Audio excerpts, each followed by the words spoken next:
Então, pessoal, vamos agora falar de outro ciclo bastante importante para a termodinâmica. Esse ciclo se chama ciclo de Carnot. Em homenagem a um engenheiro francês muito importante no desenvolvimento da termodinâmica, chamado Sadi Carnot. É muito interessante a proposta desse ciclo. Não existe máquina de Carnot, ou seja, não existe uma máquina que opere esse ciclo. No entanto, esse ciclo ele é de fundamental importância para a termodinâmica, não só para entender a ideia de máxima eficiência de ciclos, mas até mesmo para fundamentar ideias mais abstratas, que a gente vai ver mais adiante, como, por exemplo, entropia e a possibilidade de existirem processos reversíveis ou não. Então, qual que é, antes da gente falar do ciclo especificamente, eu gostaria só de levantar algumas questões. A gente viu que toda vez que você tem um ciclo fechado num diagrama PV, você tem uma eficiência associada a esse ciclo. Então, a máquina térmica, a eficiência dela é dada por essa definição deste parâmetro, ou seja, um trabalho líquido que ele consegue realizar, dividido pelo calor que ele absorve de um reservatório térmico quente. Tá? O ideal seria que todo o calor absorvido do reservatório térmico quente se transformasse em trabalho, ou seja, a eficiência seria 1. A questão é, não se consegue fazer isso, e não é por impossibilidades técnicas, não é por você não conseguir eliminar o atrito, nem nada do tipo.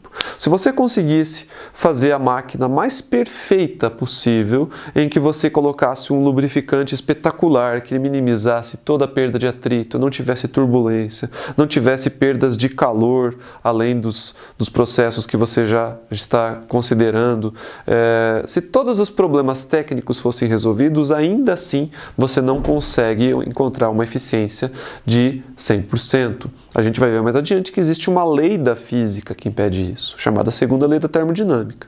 Por enquanto, eu só gostaria que vocês mantivessem isso em mente. 100% de eficiência é algo impossível. Em outras palavras, é impossível converter integralmente calor em trabalho. Você sempre precisa ter rejeição de calor se você quiser que uma máquina térmica funcione.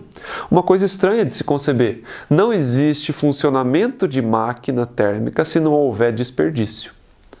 Tá? Ou seja, não há eficiência 100%.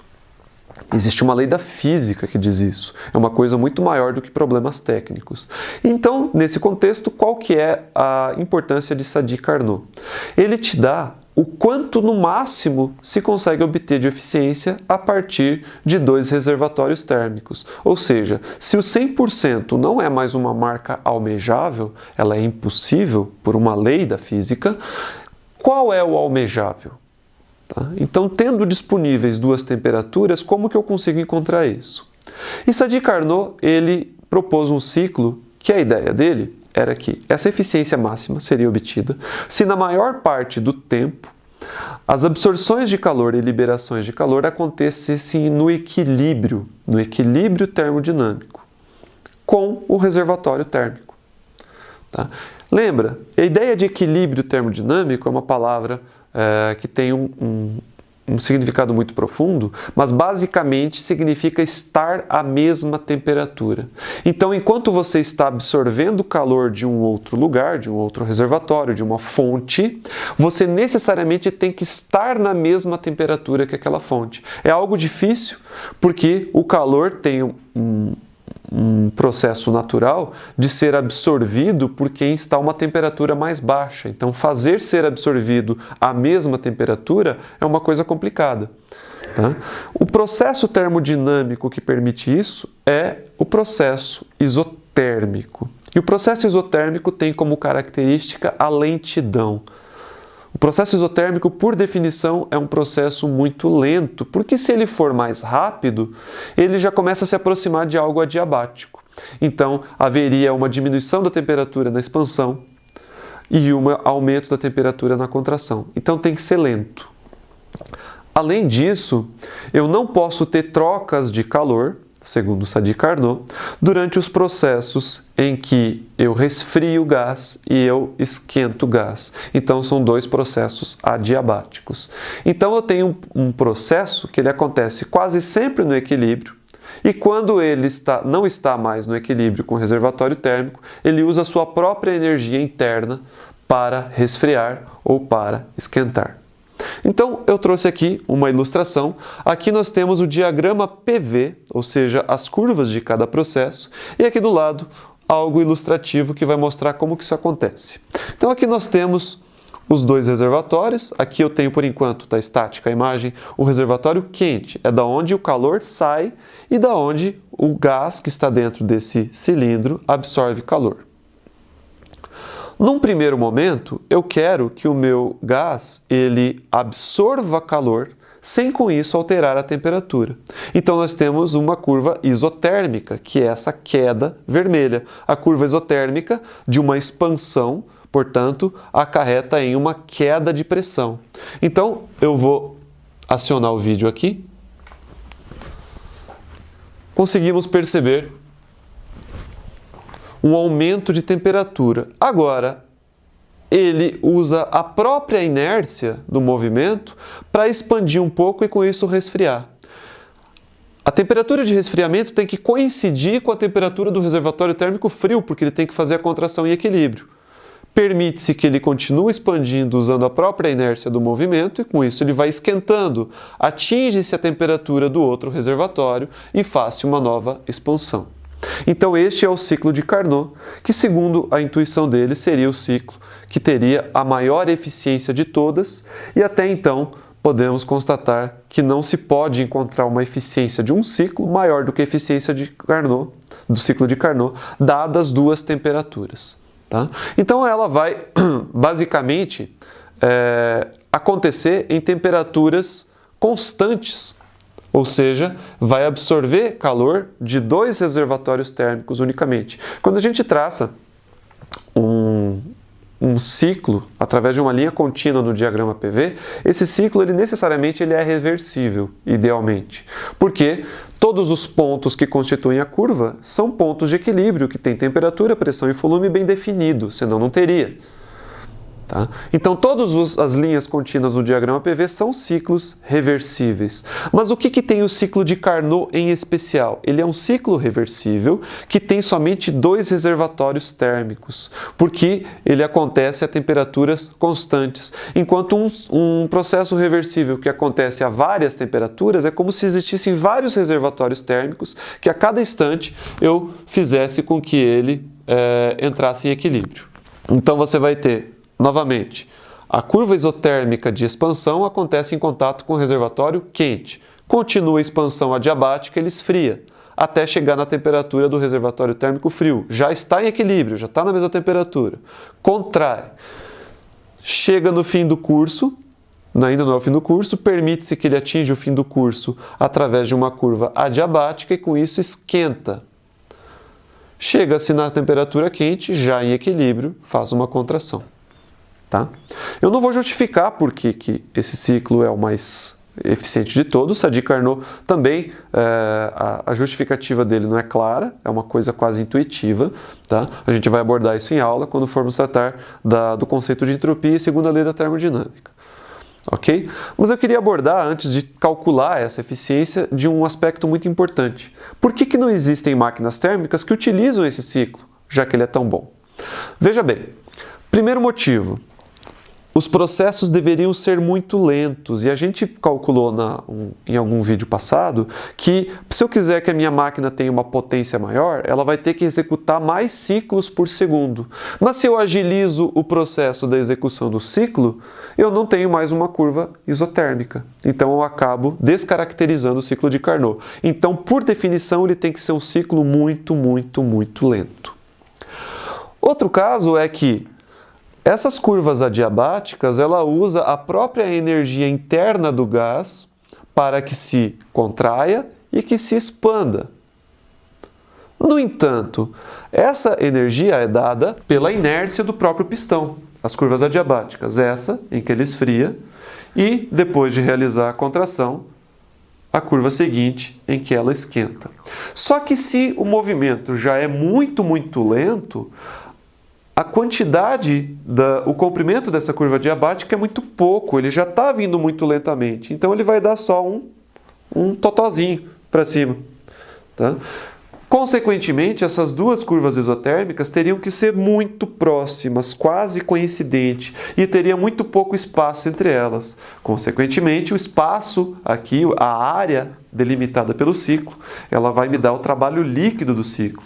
Então seria um ciclo com um baixíssimo trabalho líquido, e aí você poderia pensar em aumentar a potência dele fazendo mais ciclos por segundo, mas além disso, de ter um baixíssimo trabalho líquido, você não pode acelerá-lo, porque senão você não tem mais curvas isotérmicas que, por definição, são lentas. Então, uma máquina que operasse um ciclo de Carnot, além do fato de todas as dificuldades técnicas de você executar exatamente um ciclo, uma curva isotérmica e adiabática, você teria uma potência praticamente nula.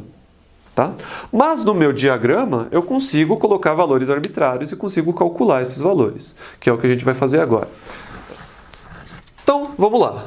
Eu estou interessado em calcular a eficiência do ciclo de Carnot. Como que ela vai ser dada? Vou repetir aqui o desenho do ciclo de Carnot no diagrama PV. Você tem duas curvas isotérmicas, que elas têm um formato hiperbólico. Não confundir com as curvas adiabáticas que a gente desenhou antes no ciclo Otto, que a carinha delas é a mesma, porque elas têm os mesmos limites, mas a curva adiabática tem uma diminuição de pressão mais acentuada do que a curva isotérmica. Então, eu vou fazer aqui duas curvas isotérmicas. E para fechar o ciclo, porque eu preciso conectar essas duas curvas, eu tenho que ter um resfriamento. A gente sabe que a temperatura da curva isotérmica mais alta sempre vai ser maior do que a temperatura da curva isotérmica mais baixa. Então, eu sei que aqui a temperatura é maior. E aqui a temperatura é menor nessa curva isotérmica. E é mantida constante.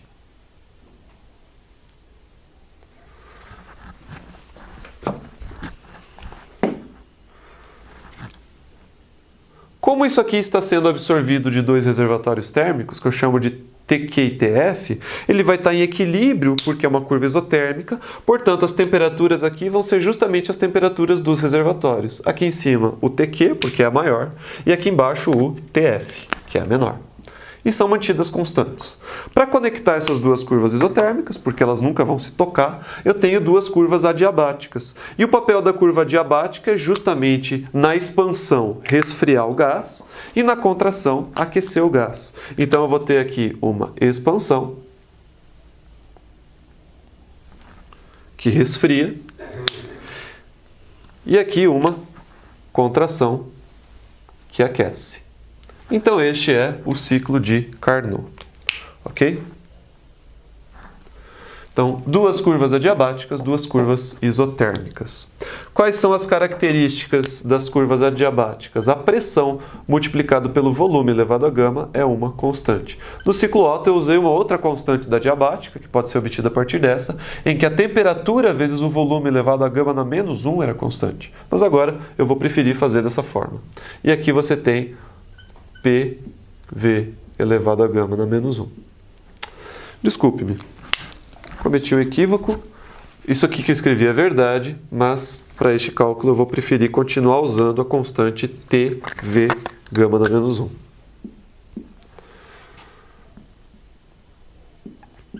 Eu vou denominar esse daqui como sendo ponto A, este aqui como sendo ponto B, este vai ser o meu ponto C, e esse vai ser o meu ponto D.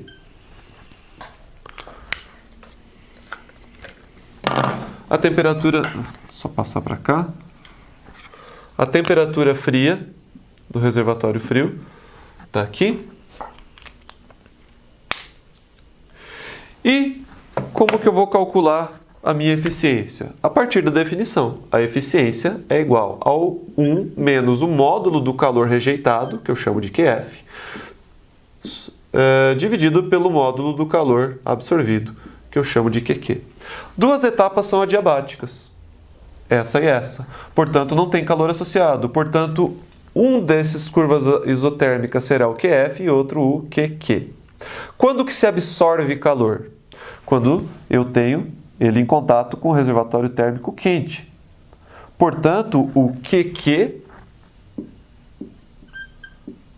é igual ao QAB.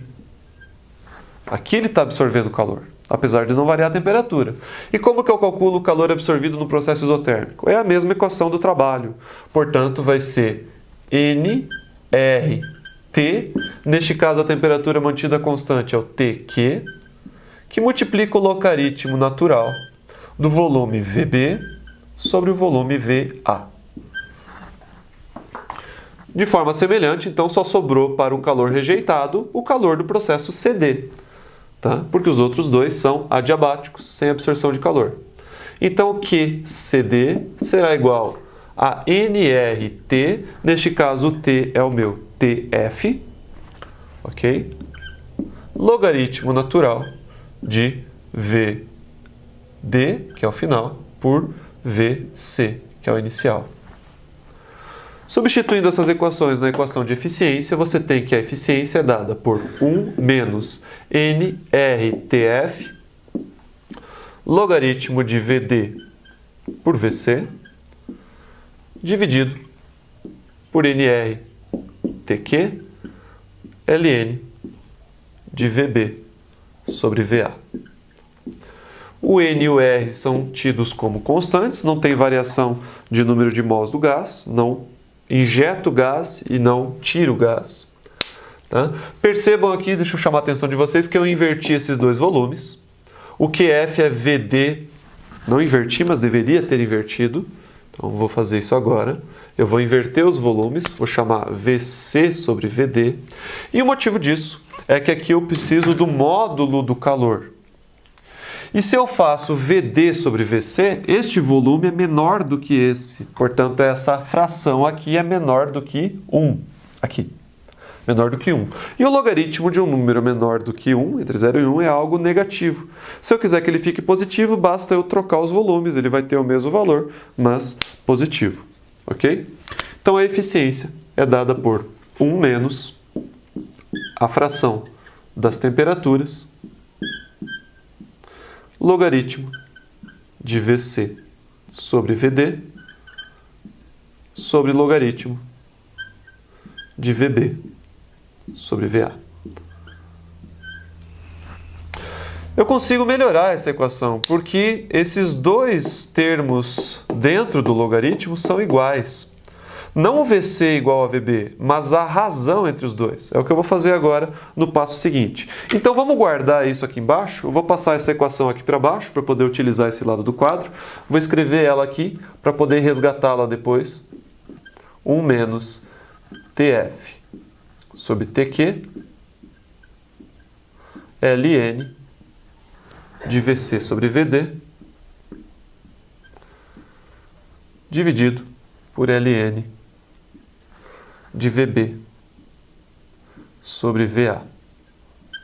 Então vamos deixar ela guardadinha aqui e eu vou utilizar aqui o lado do quadro novamente. Então muito bem, agora o que a gente vai fazer é obter uma relação entre essas razões do volume. Como é que a gente faz isso? Utilizando os processos adiabáticos. Então vamos começar com o processo BC. Então o processo B para C vai ter essa relação aqui. TB, que multiplica VB elevado a gama na menos 1, é igual a TC VC elevado a gama na menos 1. Tá? Muito bem. Você pode reescrever isso, então, como sendo o seguinte. VB sobre VC é igual a TC sobre TB. No caso, o VB e o VC estão no mesmo expoente. Se você quiser libertar eles desse expoente, você divide os dois lados da equação sobre o inverso do expoente. Então, essas duas temperaturas ficam 1 sobre gama na menos 1. ok? Então já chegamos numa relação aqui. Acontece que essas duas temperaturas aqui, elas são justamente as temperaturas dos reservatórios. A temperatura em C é o TF e a temperatura em B é o TQ. Então você pode dizer que VB sobre VC é igual a temperatura F sobre a temperatura Q elevado a 1 sobre gama na menos 1.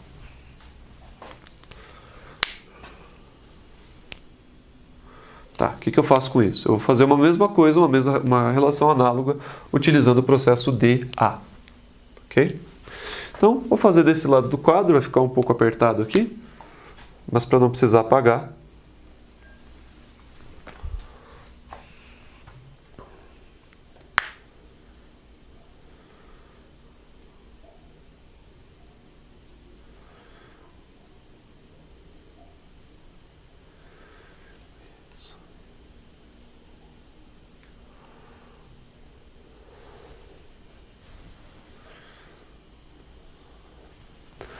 O processo CD é outro processo, desculpa, o processo DA é outro processo adiabático.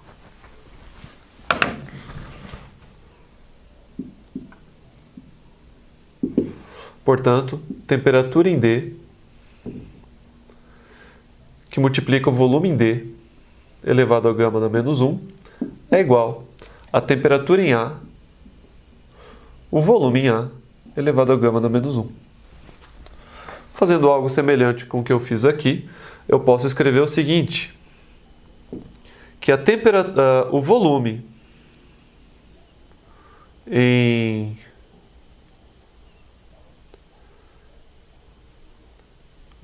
A dividido pelo volume em D, ou seja, passo o volume para cá, vai ser igual a temperatura em D sobre a temperatura em A elevado a 1 sobre gama na menos 1.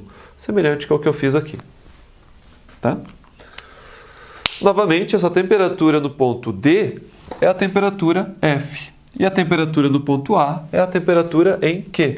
Então, chega numa relação parecida. VA sobre VD é igual a razões das temperaturas dos reservatórios frio e quente sobre 1 dividido por gama na menos 1. Ok, o que serve isso? Serve que você consegue perceber que os lados direitos dessa equação em vermelho e dessa equação azul são iguais. Então você pode igualar os lados esquerdos, ou seja, VB sobre VC é igual a VA sobre VD.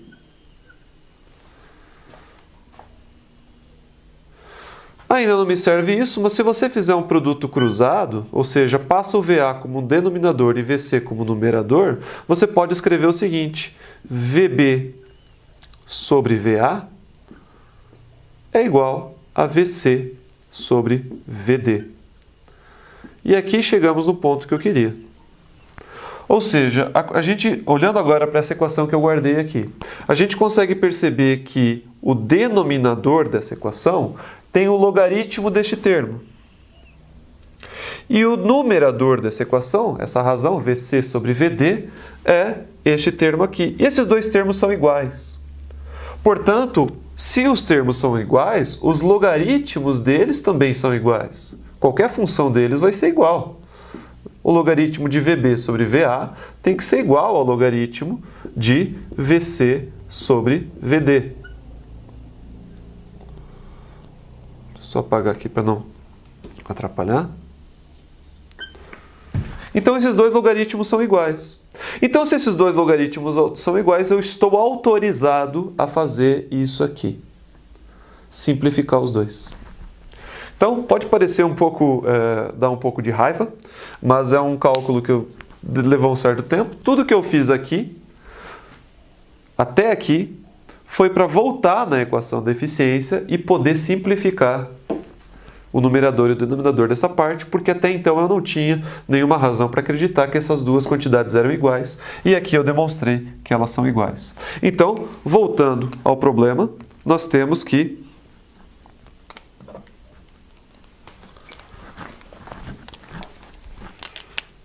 vou apagar aqui.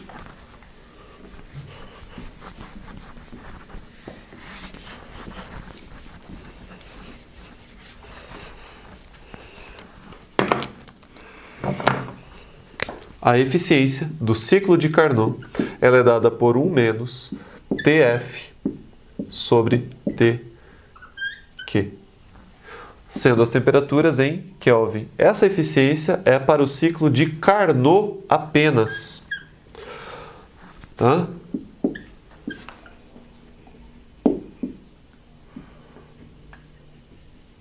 Quando eu tenho qualquer ciclo, a eficiência de qualquer ciclo, incluindo o ciclo de Carnot, ela é obtida pela razão dos calores rejeitado e absorvido. Ok? Então, isso aqui é para qualquer ciclo.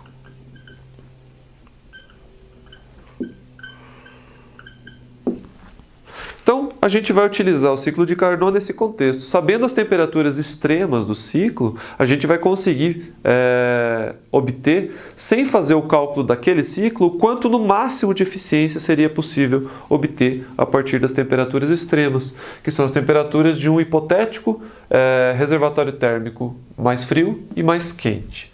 Ok? É uma equação bastante simples aí, mas que deu um certo trabalho de obtê-la. Então, na sequência, a gente vai fazer um exemplo que vai explorar tanto o ciclo Otto quanto o ciclo de Carnot. Ok?